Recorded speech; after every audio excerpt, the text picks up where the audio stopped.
is not ashamed to be a job guy. You need job guys. What's happening, everybody? The Job Guys back with you one more time. Nitro Nick could not be here today. So once again, just me, Ryan, kicking it with you here on Middle of the Day of Champions. That's right. We are going to run back Brunch of Champions from Riyadh, Saudi Arabia. And it was a pretty eventful show. I knew it probably would be going in on paper. Looked pretty good. Though the last couple of pay-per-views have looked pretty good on paper, and I didn't think they were good at all. This one had a couple of good matches, and it had some surprises.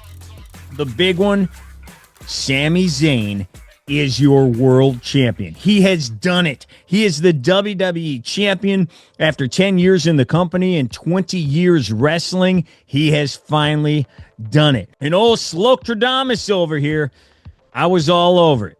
I thought it was going to happen going into the show, and it did. Our buddy Mike Brisson, who's been on the show numerous times, asked me what I thought, and I'm like, well, it's probably 33 and a third chance for each one of the three guys to win this thing, but I'll put Sami at 35%. Perfect place to do it. You know, people thought, hey, maybe WrestleMania 43, he's going to get it done. He's not big enough to win the world title or whatever at WrestleMania. He's not with the potential matches that we have. A lot of people thought it might happen at Royal Rumble, also in Riyadh, but Drew knocks him off. This is an off-brand pay-per-view, Afternoon of Champions, and he gets it done here. Perfect timing. He's not from Saudi Arabia. He's Syrian. He is Muslim. Great place to get it done.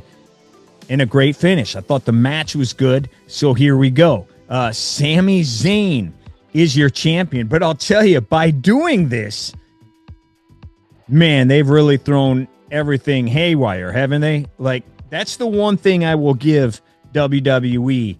I don't like a lot of the stuff they're doing right now, but what they have done, dude, they keep you on your toes, man. I have no idea what we are in for come Summerfest. I have no clue. We're going to run down potential matches here. But yeah, I was thrown for a loop. And I will admit, I thought Sami was going to win going in. But then once Oba won King of the Ring in the opening match, I started questioning that pick right out of the gate. I was like, well, there's no way he's going to win now, right? I mean, because they're not going to give us Roman Reigns against Oba at Summerfest, are they? Excellent question. They can't do that already. There is no way. And now we have a homeless man or a homeless-looking man as the WWE champion. And I said that at one point during the match when he was sitting in the corner getting ready to line up the haluva kick. He's sitting there and his hair is all over the place. And he's breathing all heavy like he's on Mars without oxygen. I'm like, this guy's going to be the champ? Here we are. This guy is the champion. Overall, I thought it was the best WWE pay-per-view of the year.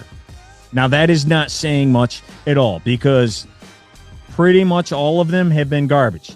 They've had some bright spots, like the main event of WrestleMania, I think, could be the greatest main event in WrestleMania history, but the rest of the show stunk. So that's not really saying too much as far as this goes. But it wasn't a bad show whatsoever. On our grading scale, it's a letter grade scale. Each letter grade, we have given a wrestler's name. Hulk Hogan is an immortal show. That's an A. That's a show you're going to watch for the rest of your life. That goes down to a Red Rooster show. And a Rooster show is an F. And you can figure out what F stands for. Fucking thing sucks. That is the bottom of the barrel. I would say maybe a B-, which would be an AJ Styles show. But AJ is phenomenal. I don't think this was a phenomenal show by any stretch. So could you say phenomenal minus or B-? I don't know. The word phenomenal is tough to me. I didn't think this show sucked. I was entertained. There is some stuff, though, that I will get into that I don't agree with at all. Some stuff that really ticked me off, and in matches that other people thought were very good. So it's tough to give it a B. I guess I'll go with a C. That'll be like middle of the road show, a Dolph Ziggler, Dolph Plus, I guess. So, maybe a C, even though, yes, I was mostly entertained, but I do have some problems. Before we break down match by match and all this kind of stuff, let's just go with the headlines here. Sami Zayn, your world champion. Unbelievable. Here's my problem with it, though. As we said, with Oba winning now, you would think that automatically gives you Oba against Roman, because they've already teased it. They teased it on the post-game show after WrestleMania. Oba said, Tribal Chief, I'm coming for you. And then Roman said something back to Oba.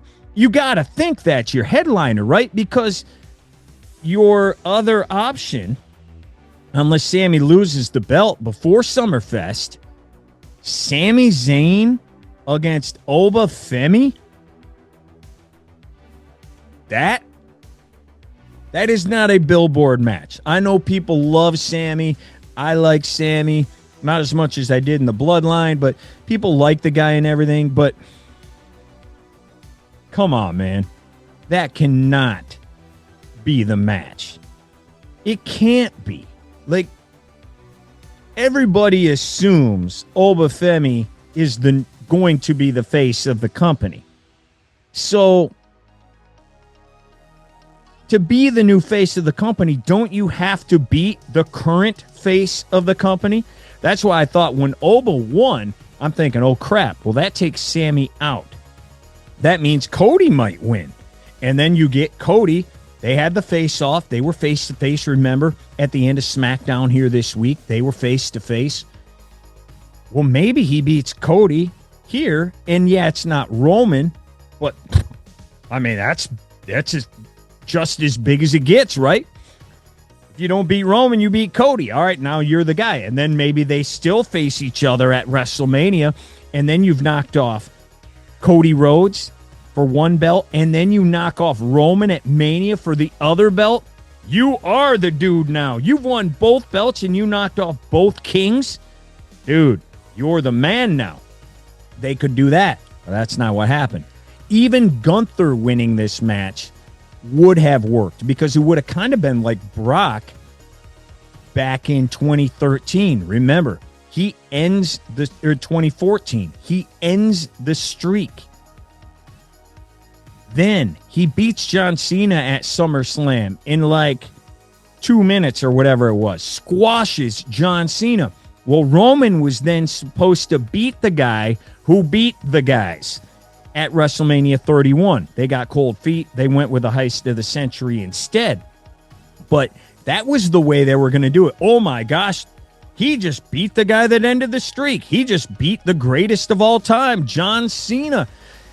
And then Roman beat him. He's amazing. He's the man. I could totally see them doing that here. Well, Gunther, he ended the career of John Cena. Gunther ended the career of AJ Styles. Gunther beat Seth Rollins at WrestleMania. And now Oba knocks him off. That would work too. But they didn't do that either. Sami wins. Sami's cool and everything, but this is like not quite, but close to the equivalent of Diesel becoming the man, because he beat Bob Backlund. Not great, Bob. Not really great there, Bob. You didn't really prove anything to anybody by beating Bob Backlund. That kind of Sami, dude. Yeah, you're the champ, but who'd you beat? You didn't beat any of the top guys. And 3 of the top dudes aren't even on the show anymore. And Drew, Orton, Punk, those guys aren't even on the stinking show anymore. So he's got to fight Roman, right? And I did not expect that. I fully expected Roman to fight Seth Rollins coming up at SummerSlam, and they still might. Seth beats Braun Breaker in the steel cage match here. He couldn't lose that match if he's going to fight Roman, because he's got to stay hot. You don't lose that match and then go, yeah, I'd like a title shot, please. Can I have that real quick? Yeah. That doesn't work for me, brother. So I don't know. If they do, how weak is that SummerSlam?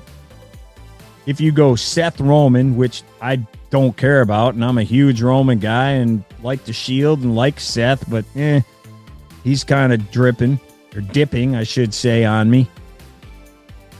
That, and then Sami, Oba are your main events? No wonder they're not selling any tickets, brother. Who wants to see those? I don't know! But I don't know if that's the way they're going. Now, if you do go Oba against Roman, what does Sami do? Who does Sami fight? He could easily fight Cody again. You could have another triple threat match, I guess. What do you do there? I don't know. Who does he fight? Sami has never beaten Drew. Drew's been gone. Does he just automatically get a title match when he comes back? I don't know. So Oba's got a title match now. So what's that do for Brock? There are a lot of people out there that have been calling for the ultimate push of Oba, which they might do. And that means Oba fights Brock night one of SummerSlam. Then he fights for the title the next night. You want to strap a rocket to the guy? Well, that's how you do it. But again, beating Sami, it would have to be you beat Brock and Roman back-to-back nights. You got to think Brock is going to be on this card. They absolutely cannot just have Brock show up and cost Oba the world championship, because everybody and their brother thought from the word go of this tournament, oh, well, Brock's going to come out and he's going to cost him a match in the tournament. Didn't happen in round one. Well, it'll happen in round two. Didn't happen in round two. All right, well, it'll happen tonight. Didn't happen tonight either. So now what? Where are we going? I guess it was a little too obvious. That's what I was always thinking. Well, he's obviously going to come out. To the point that Oba, after the first round, Oba came out and said, yeah, I figured you were going to come out tonight. And he didn't. The fact that they put that out there in the universe should have told everybody, yeah, that's too obvious. We are not going to do that. We are not going to have him come out in the middle of the match. So they didn't do it. Wow, what a shock, man. What a shock. And that is the one interesting thing about all this. I don't have a clue. There's about 5 different matches that can happen. I don't know what they are. Gunther, another dude. What the frick has this year been for Gunther? He's the career killer.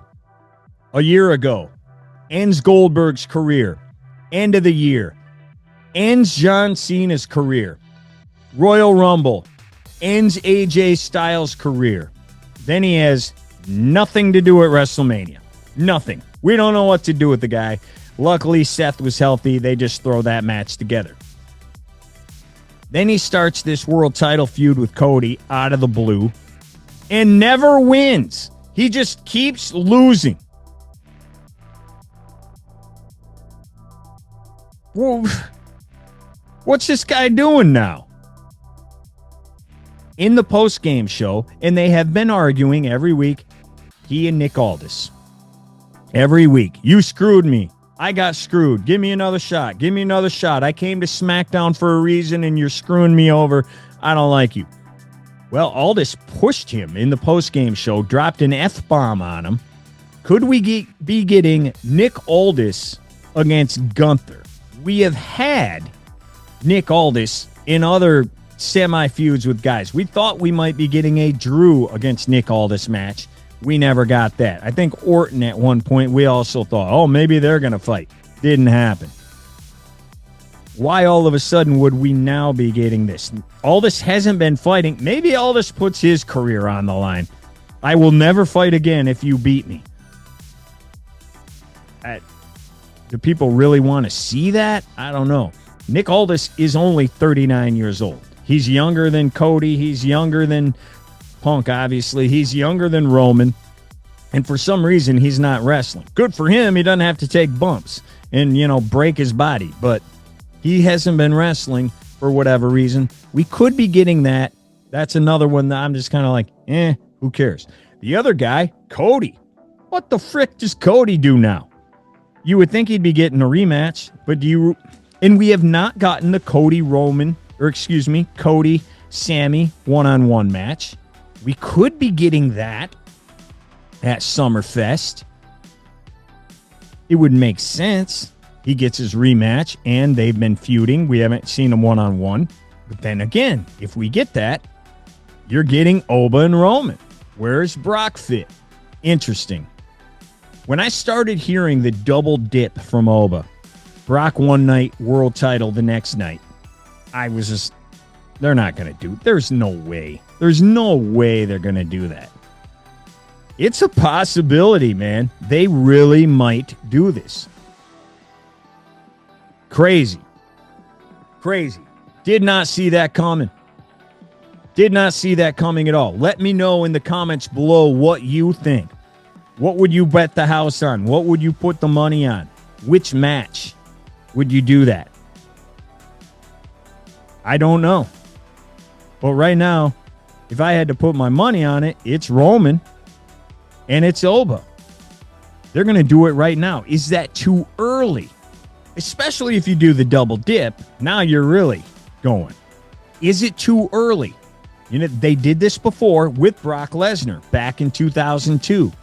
He debuted the night after WrestleMania 18. He beat The Rock for the belt at Summerfest that summer. 4 months, he's the world champion in 4 months. Is it too quick? A lot of people want to strike while the iron's hot, man. Strike now. Don't let it wait. Don't let it fizzle. A lot of people wanted Braun Breaker to win the belt from CM Punk in the winter. He didn't, and now, where's he at? So do you strike when the iron's hot, or do you strike too quick, and then what does this guy even do? Let's say he does win one belt here and then the other belt at Mania, as I brought up a minute ago. Well, then what does he do after that? Like, you've just knocked off your two champions and Brock Lesnar all within a year's time. Now where do you go? Oh, man, they got a lot of thinking to do. Let me know what you would do in the comments. Give me your SummerSlam card. Give me your main events. That would be much appreciated. As well as hitting like and hitting subscribe.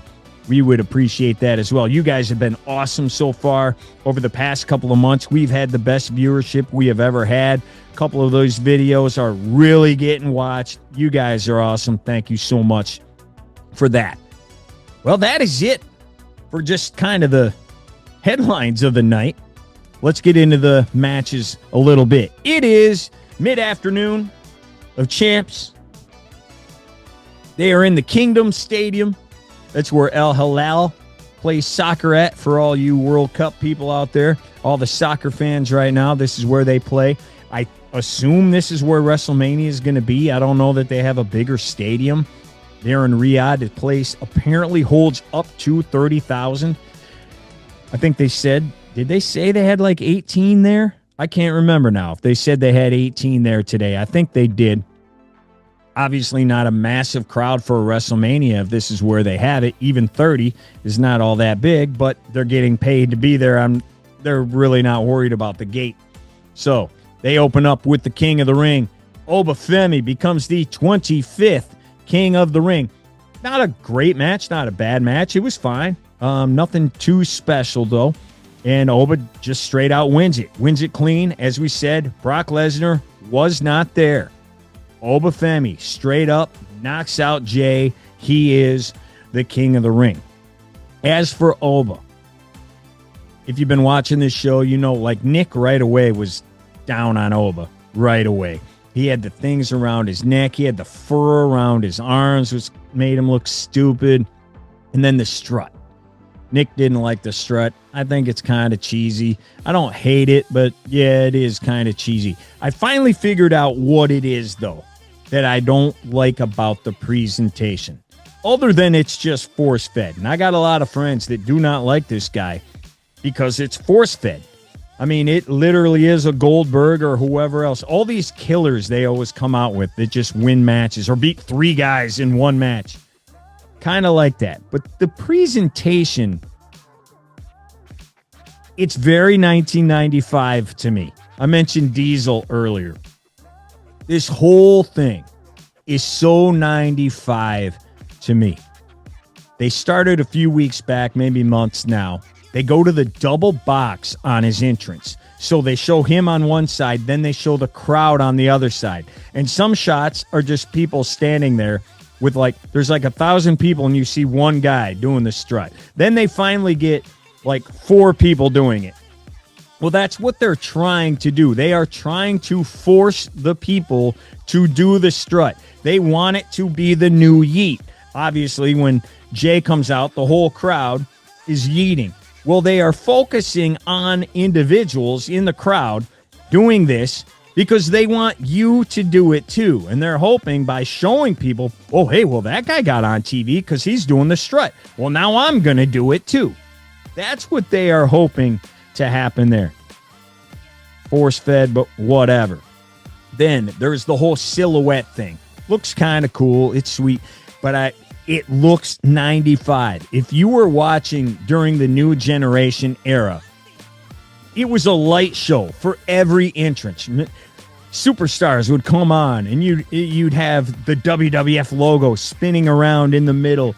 And they even had, Sid had the fireworks and whatever that came down. But everything was a light show in the ring when guys came down. That's what this reminds me of. That is exactly what this reminds me of, with the spotlight behind him so he has the silhouette. And now, as of a couple of weeks ago, they started putting his silhouette on the crowd like the freaking bat signal up there. Oh, call Batman. Oh, no, call Oba. They got the bat signal up on the upper deck. It's fine. It's just kind of over the top to me, man. Dude, it is so something you would see on Superstars in 1995. I mean, this is the only thing we are missing is Vince and his voice. Look at him. Look at that guy. Look at his lats. Look at his luscious lats. Yeah, that's the only thing missing from this being 1995. That and the Raw siren going, rear, rear, rear, rear. That's all that's missing when Oba Femi comes out. It's fine. I don't hate it. It's just somewhat cheesy. I don't know. So that's Oba. He's the man now. He is the man. He is on his way. Queen of the Ring was the second match. These were the 2 matches that were on regular ESPN before everything jumped to the app. It is Liv taking on Io. Before Liv comes down, Danhausen comes out. And he stands at the top of the ramp. He starts saying something. Liv's music hits. She interrupts him. And she says, hey, you owe the Judgment Day money. I want the money, blah, blah, blah. You suck. Well, then he goes, you are cursed. Well, right away, then I'm like, well, Liv ain't winning this Queen of the Ring. I didn't think she would anyway, but then for sure, I'm like, she's not going to win because she just got cursed. So then Liv smacks him, and she comes down the aisle. And again, if you watch this show, you know I have not been a fan of this girl for years. Like years. 5 years ago, when we started this show, I was like, dude, no. This girl stinks. And it somehow keeps getting worse. Everybody's done enough making fun of the song that changed at WrestleMania and all that. I'm not going to get into that. We've already been there and done that. But now she sings her song as she comes to the ring. I don't know why, but That's just as low rent as it gets. Singing your song as you come down. I don't know, man. It's like some third grade talent show crap.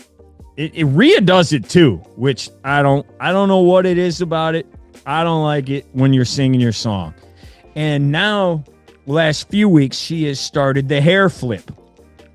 It's like 500 degrees in Saudi Arabia for this show, and she's like fanning the people as she comes down because she just keeps flipping her hair.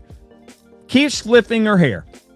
I get it. She's a heel. She's supposed to be annoying. Her gimmick is annoying. But, dude, she is like this close to being Vicky Guerrero. The only thing keeping her from being Vicky Guerrero is that she's slightly better looking. And yes, I said slightly. That's the only thing keeping her from Vicky. Like, when she comes out, I don't want to see her.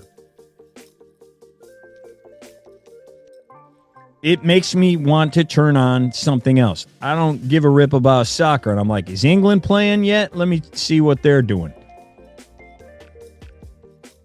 She makes me want to shut the channel off. So, like, and why would you do anything like 400 times? Flip your hair, that's great. Do it, whatever. Why are you doing it 4,000 times? Remember when Brandy Rhodes did that when she first came back? Or right before her and Cody left AEW, she came back, and she was doing it nonstop. I'm like, what the heck are you doing?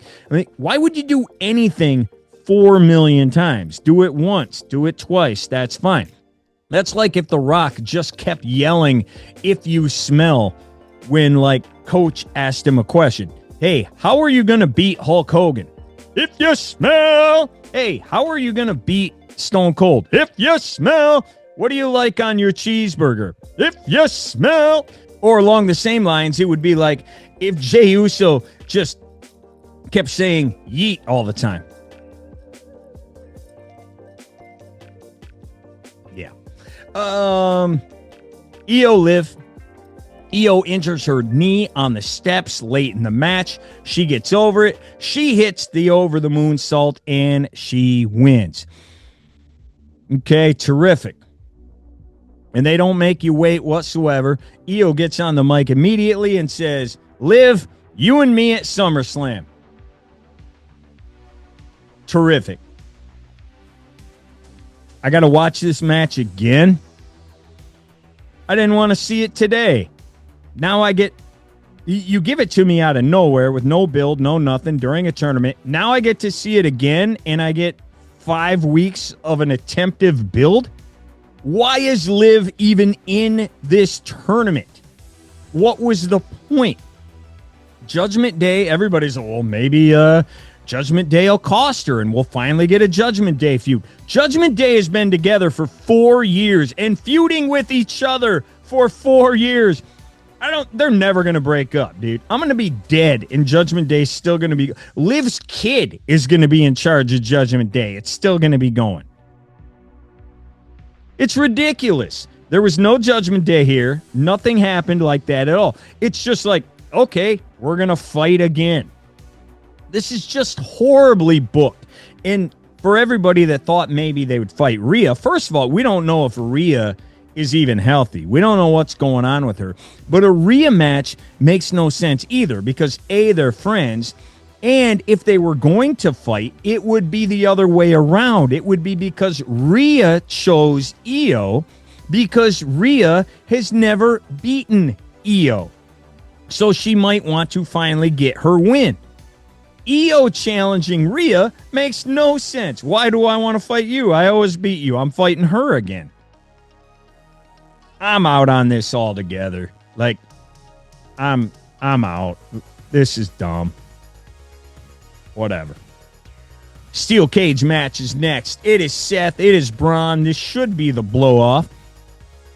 The whole Vision thing. They kicked him out before he got hurt, and here we go. They fought a couple of times, and now, again, you would think steel cage would be the end. Seth comes out first. He immediately starts throwing chairs, kendo sticks, tables into the ring. Immediately. And I am immediately out. You just told me that the cage has been negated. The cage is the weapon. Dummies. The cage is the weapon. That's why it's there. Or it could be there to keep people out. Well, there's no roof on it, so anybody can get in. There was no interference here. Braun comes down. He also is throwing weapons in the ring. So you've just told me this match is going to be just like every other match, every Monday and Friday, any day of the week, where we get to use weapons and chairs and tables, except only they're in a box now. So stupid. It's so stupid. The cage is the freaking weapon. You've ruined cage matches, dude. I mean, not today. They do this all the time, but ruined it, man. There was a point in the match where both guys, the door was open, both guys' heads were sticking out. Seth had Braun in a headlock. Braun grabbed the cage door and slammed it shut. It somehow killed Seth, but didn't kill Braun. Like, he did kind of like go, ooh, and sold it a hair. But why'd it kill the other guy and not you? Kind of stupid. Real cool move. Superplex off the top. Superplexes Braun off the top of the cage through a table. And somehow, I don't know if it was hard way. I don't know what happened. I watched it twice. I couldn't see if he cut himself or if maybe Braun like nicked his head when he was hanging upside down on the cage. But yeah, he busted the side of his eye open, so his eye was all bleeding the rest of the time. It looked good. Great move. The finish, after what I told you about slamming his head on the door, Braun then went for a spear, missed, and went through a table that was set up in the corner. He falls out of the corner. Seth with the stomp. 1, 2, kick out. So Seth doesn't know what to do, so he goes up to the top, hits another stop off the top rope with the stomp this time, and that does it. That's it. Seth is your winner of the match. Cole immediately gets on the mic as soon as the match is done and goes, I didn't know if Braun was ready for the moment, and yes, he was. End quote. Great.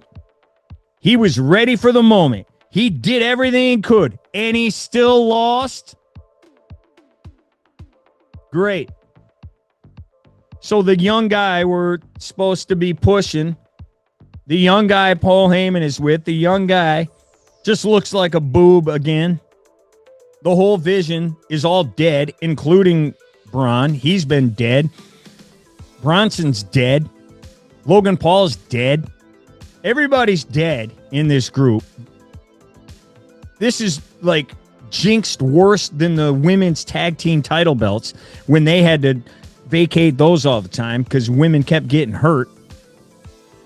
This group stinks. They've stunk since Seth was in it. They've not been good from the get-go. It has been a complete failure, and now their leader loses to Seth. And yes, if Seth is going to fight Roman Reigns for the world title at SummerSlam, he needs to stay strong. He absolutely needs to stay strong and get a win. Well, they shouldn't have booked this match to begin with then. So now Braun, he did everything he could. He looked as good as he could. He was ready for the fight. Still lost. Great. So he's not as good as him. I don't know, man. The Vision's a joke, dude. They're literally, at this point, a loss or two away from being Ryback. Seriously. Curtis Axel and friggin' Ryback and Cesaro. All those guys, 10 years ago, who Heyman was supposed to, if you put them with Paul Heyman, they'll be amazing. Yeah, how's that working out for everybody here? How much better off is Braun Breaker today than he was a year ago? He isn't. Not saying his career's over by any stretch. I mean, the guy, look at him, man. I mean, he's a freak. But this ain't working. As currently constructed, this ain't it. This ain't it. Paul Heyman has done nothing for these guys. They stink. The whole thing was bad from the get-go. And it just keeps getting worse. I don't know, man. And yeah, the injuries played part of it, but all right, even if they didn't. So Seth winning makes me think they're keeping him strong for somebody, because if Seth does not fight Roman at SummerSlam, who does Seth fight? Let me know in the comments below. What do you think? Because that's one. I got nothing. Unless Drew or somebody, why would he fight him? You're like, I don't know. He said on the post-game show, and he has said it before, I am coming back for the belt I never lost. I had to give up the world title because I broke my shoulder. They had a face-to-face back in Gorilla a few months ago or weeks, whatever it was. They had that face-to-face, Roman and Seth. So he said on here again, he goes, I'm coming for the belt I never lost. But there's a guy named Oba in the way. I got to wait to see what he's going to do. So did they book all that? Because I figured they were fighting forever. Did they book all this and then change their mind and go, we're going with Oba? So Seth's going to have to wait? I don't know. Or we could be, like I said, we could be getting Seth and Roman and Oba Sami. Those are your two main events? That doesn't work for the brother here. That doesn't work for me at all. Those are pretty weak main events if that's going to be the two title matches at Summerfest. I don't know. The show then hit a lull right here. Trick Williams takes on Ricky Stanks for the U.S. Championship. Thank God somebody made the right move here, and Little Yachty gets thrown out of the match immediately. Oh, what a shame, huh? The crowd is dead for the first time all night. They loved Trick's entrance, as everybody does. They love singing along, and the entrance looks cool and everything. But Starks, man, he just is cold, man. He is cold as it gets. I liked him in AEW. I thought there could be something. They kind of started a little bit, and then it petered out. And I don't watch NXT, so I didn't see him there. And half of the world doesn't watch NXT either, and then they just bring him in. So the people that don't watch AEW and don't watch NXT have no clue who this freaking guy is. And you just brought him in here, and you put him in big matches like this one. Nobody knows who this guy is. And now he gets a U.S. title match? They were dead. They didn't care. And really, to be honest, outside of the entrance, they didn't care about Trick during this match either. At one point, he starts shaking the ropes like the Ultimate Warrior. Nobody cared. The crowd didn't even cheer at all. He ends up hitting the Trick shot out of the blue. 1, 2, 3. He wins it. He was celebrating. He was up on the ropes with the belt. Saints comes from behind and was going to nail him. And here comes Little Yachty out of nowhere to save the day. He's got a kendo stick, and people were cheering. Hey, yeah, congratulations. Good job, Trick. Yachty comes out. They just went silent. They went silent when this guy came out. It couldn't be any more quiet. Dude, the freaking crickets were asleep. He then hits a people's elbow for some reason, and I swear like 13 people cheered when he hit the people. Like you could hear one kid in the 40th row. Like you heard one kid go, yay. Like, that's all you heard. Get rid of this freaking guy. He has ruined Trick. Before Mania, before this guy showed up, I was like, dude, Trick is it. Forget Oba. Trick is the guy. He's got that rock factor. He's got that cool factor. This dude is cool, man. Ever since Yachty showed up, all cool factor for Trick is gone. And who the heck am I? I'm a 40-year-old something white dude. So I'm not like Mr. Cool Factor here. I did like him. I did think he's cool. Now I think he's not cool whatsoever because of Little Yachty. And people at home are probably going, yeah, who are you? Who are you to say what cool and whatnot is? Well, guess what, dude? My gimmick isn't to be cool. That's not my gimmick. His gimmick is, and it ain't working anymore. I mean, even when Yachty isn't constantly interrupting him, which he does on all his promos, even what Trick says lately hasn't been good. Last night on SmackDown, he starts his promo talking about getting married, which, real life, congratulations, that's great. But why are you talking about that on TV? Those two aren't together on TV. He's married to freaking Little Yachty on TV. He's not married to Lash Legend. Why are you bringing this up and talking about it for 5 minutes? Like, you aren't together on screen. All sorts of stuff happens that we know about because we read the internet that they don't talk about on TV. What are we doing? And then he gets on there and he starts joking about how he blasted her all night in Jamaica after they got married. Everybody made fun of Will Ospreay for doing the same thing a week ago.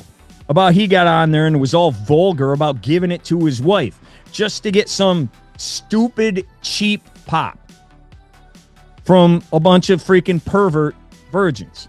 Like, oh, you had sex with who? With your wife?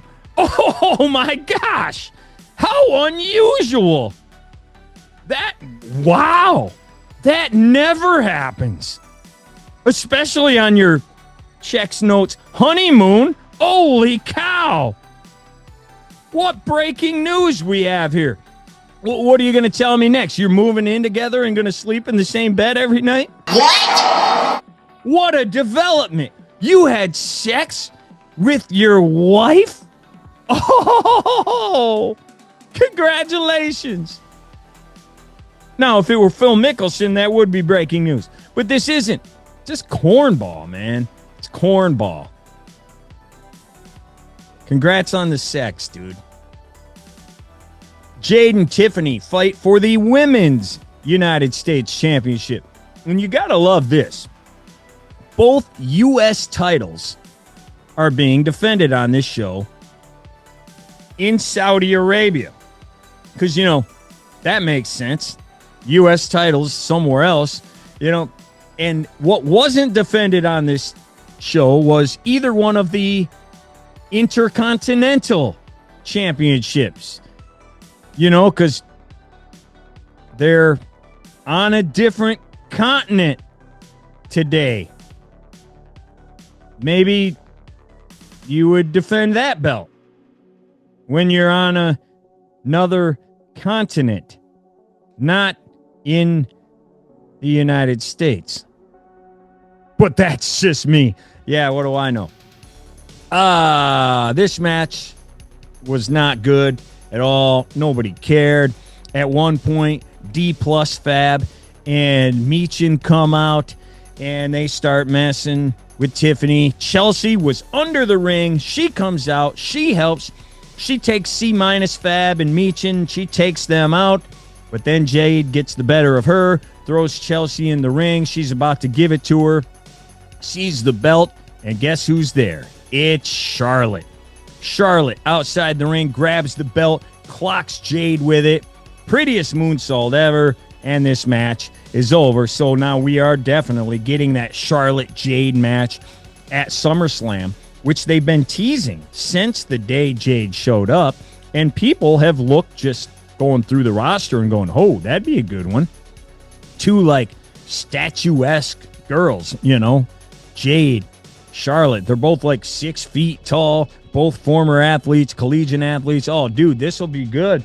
You know, that's right up Vince's alley from back in the day. But holy crap, is this match not like ice cold? I mean, Jade was the champion and has now been beaten by Rhea a couple times. Now she loses this feud with Tiffy Time. Jade's as cold as can be. She's with the baddies, who are literally the biggest jobbers in the company. Both of them could not be bigger jobbers. And Charlotte has been ice cold since she came back a year and a half ago, won the Rumble. Everybody hated her in the Tiffy feud. They didn't know what to do with her, so they stick her with Alexa. That worked for about 2 weeks and then went nowhere. They're starting to build her back up a little bit, which is good. But, man, I mean, this isn't Charlotte Flair from 5-10 years ago. Nobody really cares. They got 5 weeks, but man, this is not the match I think everybody thought it would be when Jade came in a few years ago. The hype, it ain't there. Last match, we talked about it. Triple threat, those are always good. And this match did not let anybody down. It was a very good match. Really good. Gunther at one point power bombing everybody. He did this spot, I think, in other triple threat matches. I know he did it in the WrestleMania 39 match where he power bombs one dude and then stacks the other guy on top of him. He went to go power bomb Sami again, and he reversed it. Sami nails a quick destroyer. That looks sweet. That was awesome. Sami at one point pulled the ref out while Cody had the win. Cody didn't like it. Then later, Sami hit the haluva kick on Gunther, and then Cody pulls the ref out to save the match. Sami gets backdropped from one announce table onto the other. Then Gunther comes out, 2 straight power bombs through the table. He had the sleeper on Cody. Looked like it was over. It was not. And it's just a great finishing sequence. Goes back and forth a million times between everybody. They're all trying to hit their finishers. They're all trying to hit their setups. Cody didn't look good whatsoever, but then he hits a double crossroads, had both guys stacked up, and Gunther was just kind of laying there. Cody didn't have his arm over him. Didn't look good at all. He hits it. That takes out Gunther. He hangs on to Sami. Goes for another one. Sami reverses it. Hits his own crossroads. Hits the haluva kick. 1, 2, 3. And Sami has shocked the world. And that's how we end up where we are and what I talked about here for the first few minutes before we went match by match. I don't know what they do. But, man, I don't know what you do with Brock. I don't know what you do with Gunther. And that's a good thing. I'd rather not know than sit there and be able to pick everything out. I just hope they make the right decisions. Because making the right decisions has not been Triple H and company's forte here over the last few months and maybe year, maybe 2 years since WrestleMania 40. They haven't really made the right decisions. I hope they make the right ones here. Because especially like Oba. If they screw up Oba, they're toast. They are toast. We will find out Monday. Roman Reigns will be there at Raw in Atlantic City. So you got to assume Oba is going to come out. Oba is going to square off and make his announcement. And maybe do it right to Roman's face. I can't imagine he's going to look at him and go, yeah, I'm going to go tell Sami on SmackDown. I can't see it. So that's the show. Let me know what you think. What do you think of the show in the comments below? That would be great. Plus, as I said before, let me know what you got for the main events and the rest of the card if you want in SummerSlam in these comments below. That would be awesome. Nick will be back for all the rest of the shows, but he's heading back home to Orlando, so he couldn't be here today. That's all I got for you. If any other news breaks or anything, you know where to be, right here with the Job Guys. And until next time, Job Guys out. You smell something, it's us, because we're the stuff.